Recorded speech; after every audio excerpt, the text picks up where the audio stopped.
हम सब शूद्र हैं, तो ब्राह्मण के अलावा हम सबको शूद्र मानते हैं। ये सारे ओबीसी को शूद्र मानते। अब तुलसीदास जी ने जो लिखा है, जो बहुत ज्यादा बोली जा रही है चौपाई, ताड़ना शब्द का अर्थ शिक्षा देना है, तो इनको ताड़ो नहीं ब्राह्मणों को। हमें क्यों ताड़ रहे हो? ज्यादा इन्हें ताड़ो। वो जो है जे वर्णाधम तेल कुम्हारा सुपच किरात कोल कलवारा, तो क्या इसमें कौन सी जाति बची? जब तेली और कुम्हार आ गए तो सारे ओबीसी आ गए, सारे ओबीसी आ गए। यादवों के लिए भी लिखा है उसमें, रामचरितमानस में। कोई महाराज है जो फ्रॉड करता है, धोखेबाजी करता है, लोगों को बहकाता, उस पर बड़ी चर्चा चल रही है। पाखंडी है और थोड़े दिन बाद जेल में होगा, ये गारंटी है। थोड़े दिन बाद जेल में होगा, इस बात की भी गारंटी, क्योंकि इनका यही इतिहास रहा है। रामचरितमानस पर चर्चा थी कि अगर हमारे साथ अन्याय नहीं होता, भेदभाव नहीं होता, हमारे हक कोई और नहीं खा रहा होता, तो हमें आरक्षण की जरूरत ही नहीं थी। हमारे हक पांडे जी, मिश्रा जी, शुक्ला जी, तिवारी जी और त्रिपाठी जी खा रहे थे, इसलिए हमें आरक्षण की जरूरत थी। और आज जब आरक्षण पर चर्चा कर रहे हैं तो उस पैनल में भी वही पांडे जी, मिश्रा जी, त्रिपाठी जी, तिवारी जी बैठे हैं। तो कोई इस बात का बुरा मानता हो तो मान जाए, हमारा कौन सा बहिष्कार कर देंगे वो, या हमें कौन सा बिरादरी से गिरा देंगे।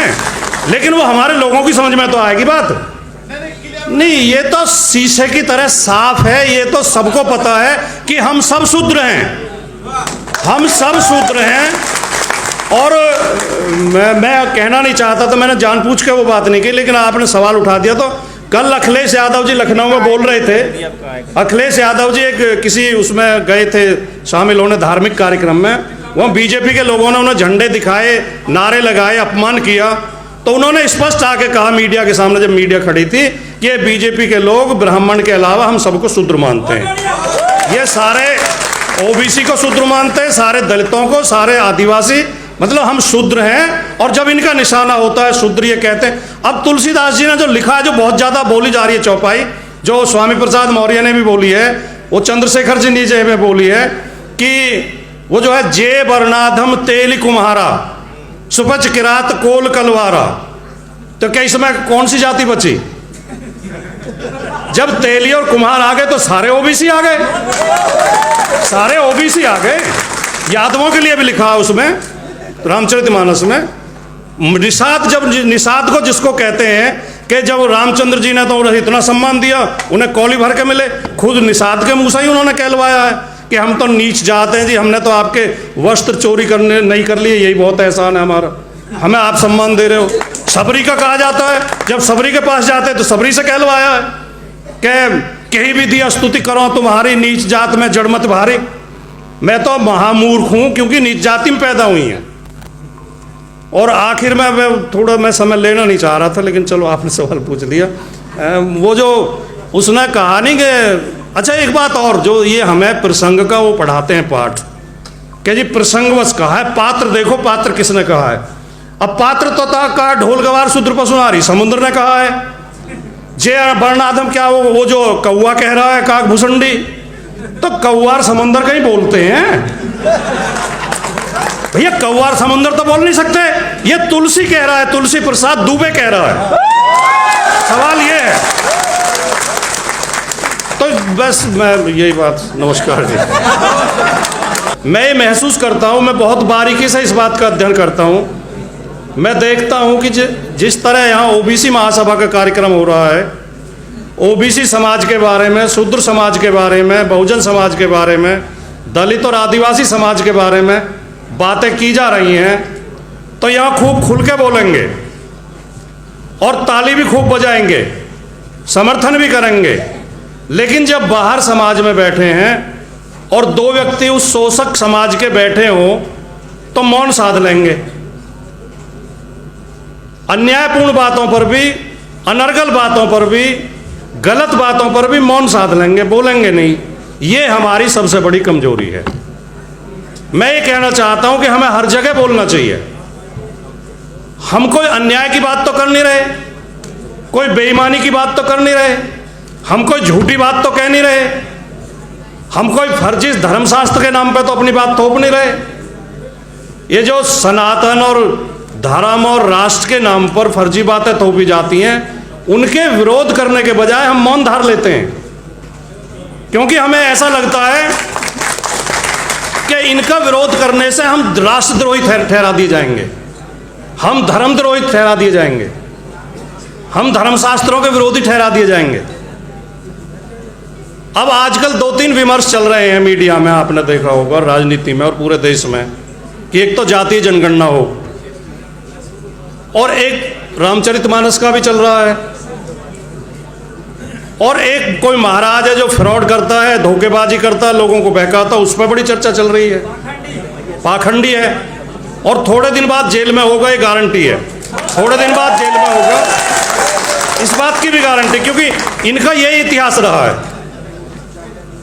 तो उस विमर्श में मैं महसूस कर रहा हूं, और जो हमारी सबसे बड़ी कमजोरी है, डॉक्टर लक्ष्मण यादव जी यहाँ मंच पे मौजूद हैं, उन्हें आप सब सुनते होंगे, मैं भी बहुत उनकी वीडियो सुनता रहता हूँ यूट्यूब पे, वो बहुत विस्तार से इस बारे में बताते रहते हैं कि हमारी सबसे बड़ी कमजोरी, जहाँ जहाँ कमजोरी है हम वहीं से शासित किए जा रहे हैं। एक तो हम मीडिया में नहीं हैं, मीडिया में जो ये चैनल आजकल छोटे छोटे चैनल पोर्टल शुरू हुए हैं, यूट्यूब चैनल शुरू हुए हैं, ये हमारा काम करने हैं, वरना मुख्य मीडिया में तो हमें कोई जगह ही नहीं है। अभी इस रामचरितमानस पर चर्चा थी कि ढोल गवार शूद्र पशुनारी ये सब ताड़न के अधिकारी, ये सही है या गलत है, इसका संदर्भ क्या है, इसका क्या अर्थ क्या है ताड़ना शब्द का। चर्चा में कौन शामिल थे? 2 तिवारी बैठे थे, एक त्रिपाठी जी बैठे थे, एक पांडे जी थे, एक झा साहब थे, एक शुक्ला जी थे, और चर्चा हो रही थी, और 5-6 इस बात पर सहमत थे, नहीं जी तुलसीदास तो बहुत बड़े महापुरुष थे, वो तो संत थे, वो तो सनातन के प्रेरक थे, उन्होंने तो बहुत सही लिखा है। और ये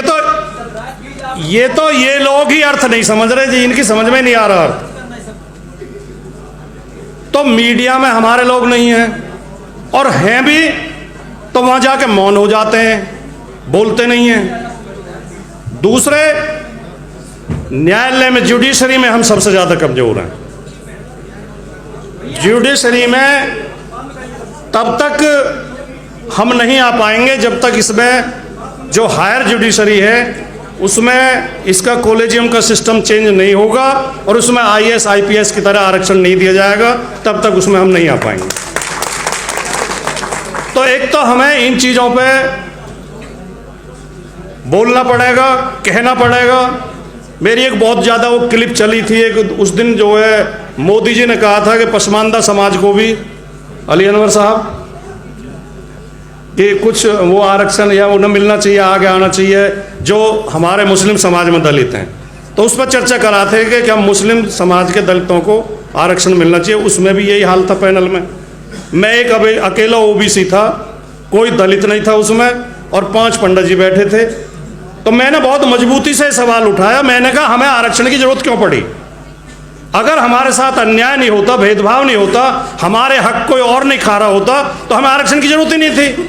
हमारे हक पांडे जी, मिश्रा जी, शुक्ला जी, तिवारी जी और त्रिपाठी जी खा रहे थे, इसलिए हमें आरक्षण की जरूरत थी।